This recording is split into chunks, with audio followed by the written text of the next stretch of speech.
एक बार एक शिकारी शिकार करने के लिए जंगल में पहुंचा। उसने अपने तीर पर बहुत ही खतरनाक जहर लगाया और शिकार को निशाना बनाकर उसने तीर को छोड़ा, लेकिन उसका तीर चूक गया और तीर एक पेड़ पर जा लगा। वो पेड़ बहुत ही हरा भरा था और बहुत सारे तोते उस पेड़ पर रहते थे। जैसे ही वो जहरीला तीर उस पेड़ पर जाकर लगा, वो पेड़ धीरे धीरे सूखने लगा और उस पेड़ पर जितने भी तोते रहते थे वो एक एक करके उस पेड़ को छोड़कर जाने लगे। उस बड़े से पेड़ के कोटर में एक बहुत ही बूढ़ा तोता रहता था, जो बहुत ही धर्मात्मा और अच्छे मन का था। सभी तोते उस पेड़ को छोड़कर जाने लगे थे, लेकिन वो बूढ़ा तोता जाता और दाना लेकर आ जाता और उसी कोटर में आकर बैठ जाता था, परंतु उस पेड़ को छोड़ने को तैयार नहीं था। बूढ़े तोते के साथियों ने कई बार आकर उसे समझाया कि ये पेड़ सूख रहा है और किसी दिन भी गिर जाएगा, चलो किसी और पेड़ पर चलकर रहा जाए, परंतु वो बूढ़ा तोता वहां से जाने को तैयार ही नहीं हो रहा था। अब ये बात देवराज इंद्र तक पहुंची।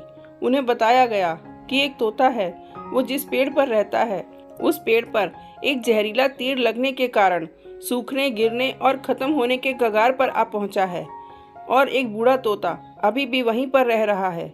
वो दाना लेकर आता है और वहीं पर रहता है, जबकि उस जंगल में बहुत सारे पेड़ हैं, लेकिन वो उसी पेड़ पर रह रहा है। देवराज इंद्र प्रकट हुए और उस बूढ़े तोते से कहने लगे कि आप बहुत धर्मात्मा हैं, बहुत ही अच्छे मन के हैं, लेकिन आप इस पेड़ को छोड़कर किसी और पेड़ पर चले जाइए, क्योंकि ये पेड़ कुछ ही दिनों में गिर जाएगा।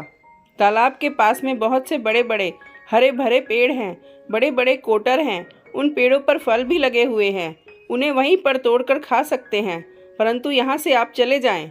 तोता बोला, माफ़ कीजिएगा, इस पेड़ ने मुझे जीवन दिया है, शिकारियों से मेरी रक्षा की है, हर मौसम में मेरे साथ रहा है, ये कोटर मेरा घर है, मैं यहाँ पला बड़ा हूँ। इस पेड़ को छोड़कर मैं कैसे जा सकता हूँ? इस पर संकट आया है तो क्या मैं इसे छोड़कर चला जाऊँ? मैं ऐसा कभी नहीं कर सकता।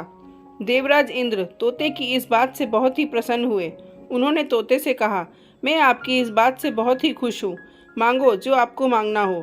उस बूढ़े तोते ने कहा, मुझे बस इतना ही मांगना है कि जिस पेड़ ने मुझे जन्म दिया, जहाँ मैं रहा पला बड़ा, जिसे आप मेरी जन्मभूमि कह सकते हो, आप इसे फिर से वैसा ही हरा भरा कर दीजिए जैसा ये पहले था। देवराज इंद्र ने अमृत से उस पेड़ को सींचकर पहले की तरह हरा भरा कर दिया। अब धीरे धीरे बाकी सारे तोते भी वापस उस पेड़ पर आकर रहने लगे। वो बूढ़ा तोता कुछ समय तक जीवित रहा और फिर उसकी मृत्यु हो गई और वो स्वर्ग में चला गया।